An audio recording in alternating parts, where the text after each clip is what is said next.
ಕಲಬುರಗಿ ಜಿಲ್ಲೆಯ ಚಿತ್ತಾಪುರ ತಾಲೂಕಿನ ಇತಿಹಾಸ ಪ್ರಸಿದ್ಧ ಸನ್ನತಿಯ ಶ್ರೀ ಚಂದ್ರಲಾ ಪರಮೇಶ್ವರಿ ಸನ್ನಿಧಿಯಲ್ಲಿ ಏಪ್ರಿಲ್ 12ರಿಂದ ಶುರುವಾಗಲಿದೆ ದೇವಿ ಉತ್ಸವ. ಪ್ರತಿ ವರ್ಷದಂತೆ ಈ ವರ್ಷವೂ ಕೂಡ ಈ ಬರುವ 17ನೇ ತಾರೀಕು ಮತ್ತೆ 18ನೇ ತಾರೀಕು ದೇವಿ ಉತ್ಸವ ಕಾರ್ಯಕ್ರಮ ನಡೆಯಲಿದೆ. ಏಪ್ರಿಲ್ 17ರಂದು ರಾತ್ರಿ 8 ಗಂಟೆಗೆ ತೆಪ್ಪೋತ್ಸವ.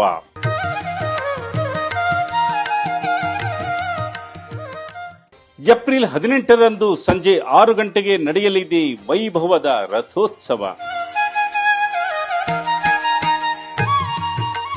ದೇವಿ ಹತ್ರ ಪ್ರಾರ್ಥನೆ ಮಾಡಿಕೊಂಡು ಭಕ್ತಿಯಿಂದ ಬರೋ ಭಕ್ತರಿಗೆ ದೇವಿ ಪ್ರಸಾದವನ್ನು ಕೊಡ್ತಾಳಂತ ಈ ಮೂಲಕ ಹೇಳ್ತೇವೆ. ಈ ಉತ್ಸವದಲ್ಲಿ ಪಾಲ್ಗೊಂಡು ದೇವಿಯ ಕೃಪಾಶೀರ್ವಾದಕ್ಕೆ ಪಾತ್ರರಾಗಿ